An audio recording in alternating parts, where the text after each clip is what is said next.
What's up YouTube? MW3 is officially released today, so I put together a brand new settings video so you can have the best movement and gunny around the map. I hope y'all enjoy this content. Let's dive right into things. To kick off the settings video, we are going to be going over my input controller settings. Now for the first option, we got button ping. I'm going to disable that because I like to throw my lethals and tacticals with two different buttons. In Call of Duty, you know, you'll throw a stun and you'll throw a nade, or you throw a flash and you throw a nade, and to have to switch back and forth with one button can be a little confusing. Now this is where people are going to be a little iffy about the setting, but L1 R1 has always been my preference for ADSing and firing over L2 and R2. I tell you this because I feel like it has a better response time, and whatever reason the index fingers just feel like they work at a quicker rate, so I want to make sure I shoot first. So we use L1 R1. Going over the stick layout preset, I use default. I also play claw, so that's totally your preference, what you feel comfortable with.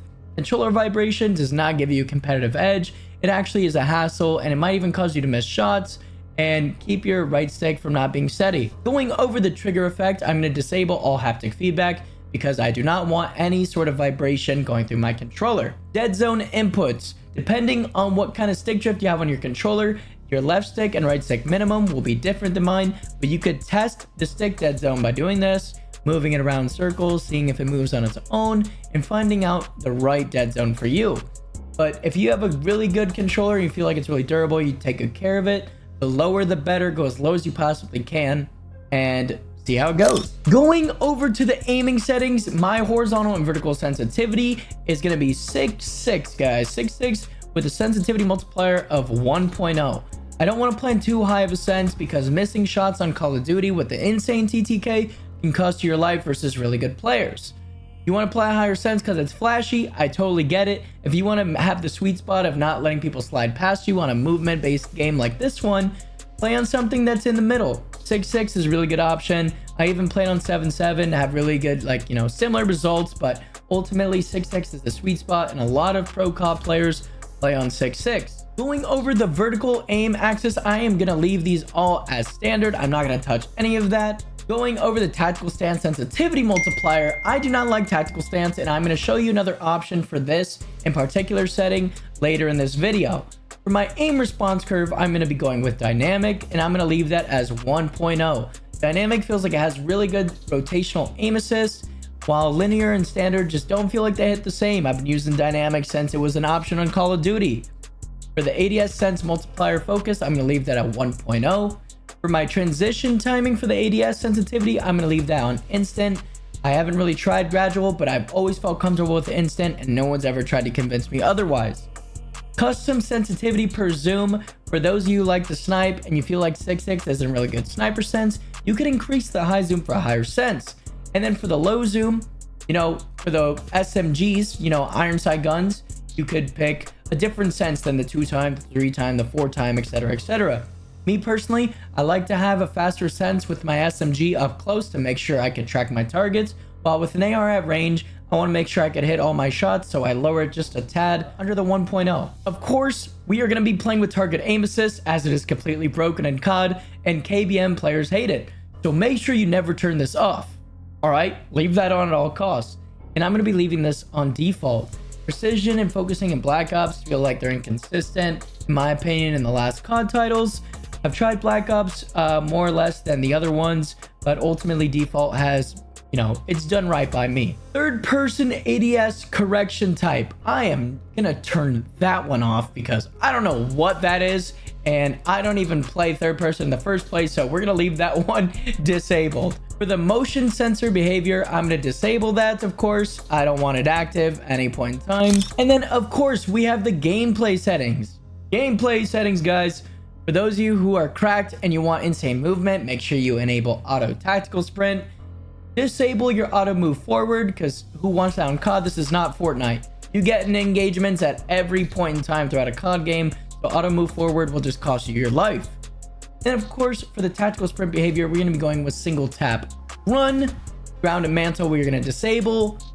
Automatic airborne mantle, we're going to disable. And automatic ground mantle hang, we are going to turn that off. We do these, guys, to make sure that you have to manually mantle things. When you automatically mantle things, it will cost you your life, more or less. And I'm sure a lot of you run into this problem where you'll just jump over, you know, as in the image. If I remove my camera right here, you'll see what I'm talking about. How many of you been up on a head glitch like this and all of a sudden, you know, you hopped over on accident because you tried to jump when you were near it? Leave it off. If you want a mantle, just do the extra step. It's not that serious. Going over my slide dive behavior, I'm going to have it on slide only. We go with slide only to make sure that we disable the dive. Disabling the dive will give you that old MW 2019 slide canceling feeling and not have that delay that was there previously in the beta. For the plunging underwater, we're going to set that to free. You want to be able to look down and move forward to plunge underwater. When you leave it on trigger, you sprint and look down to plunge underwater. It just gets confusing.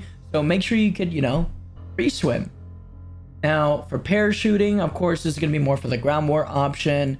And of course for Warzone, auto deploy has never been a good idea as it will auto pull your chute when you're way up in the air, causing you to take shots immediately. Towards where if you get really good at pulling your chute manually right above the ground a few feet rather than 30 feet up in the air, you can evade your targets and stay a harder shot to hit on you, you know? Sprinting door bash. Sprinting door bash is a cool addition, and I feel like it actually scares a lot of players if they're pre-aiming doors.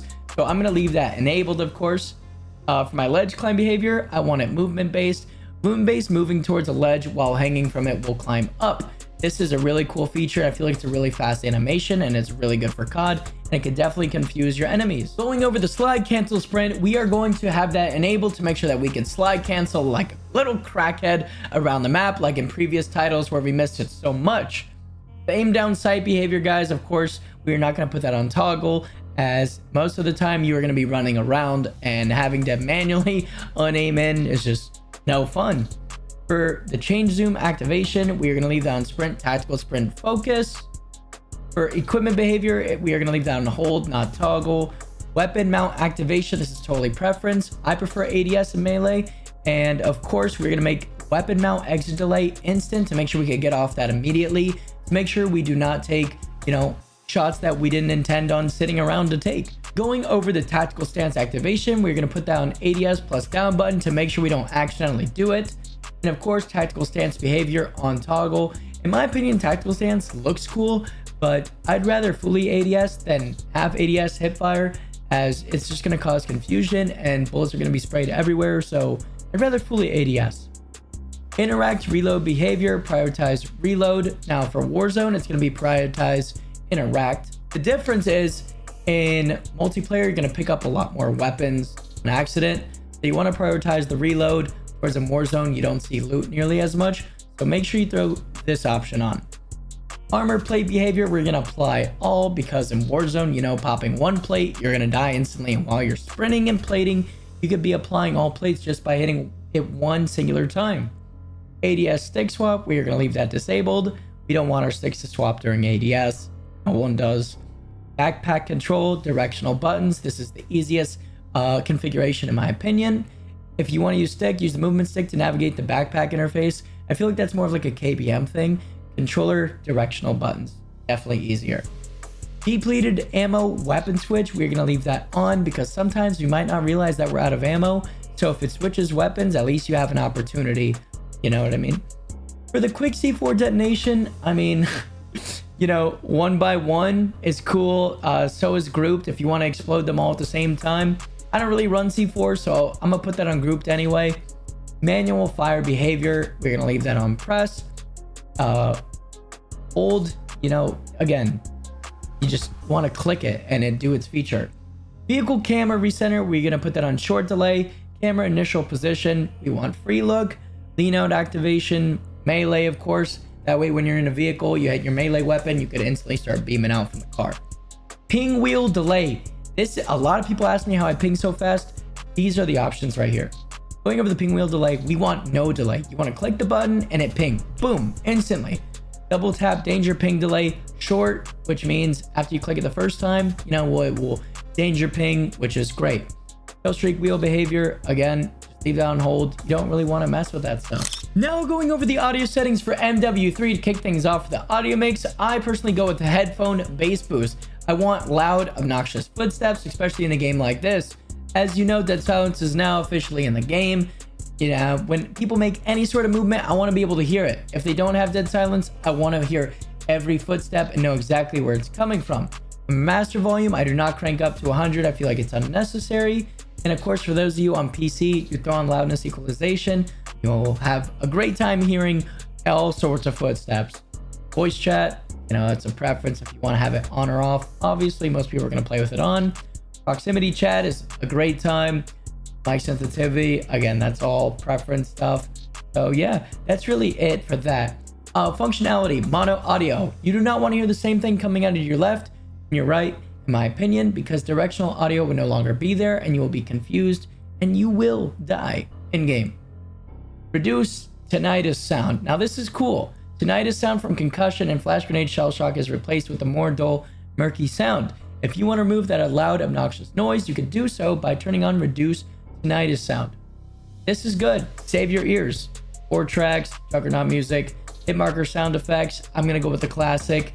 And that's pretty much it, y'all. I hope you all enjoy this video, and I hope you enjoy these settings, and I hope you have a great time on MW3, unlike MW2. And if you enjoyed this, make sure to drop a like, comment, and subscribe. I really appreciate it, and I'll see you on the next one.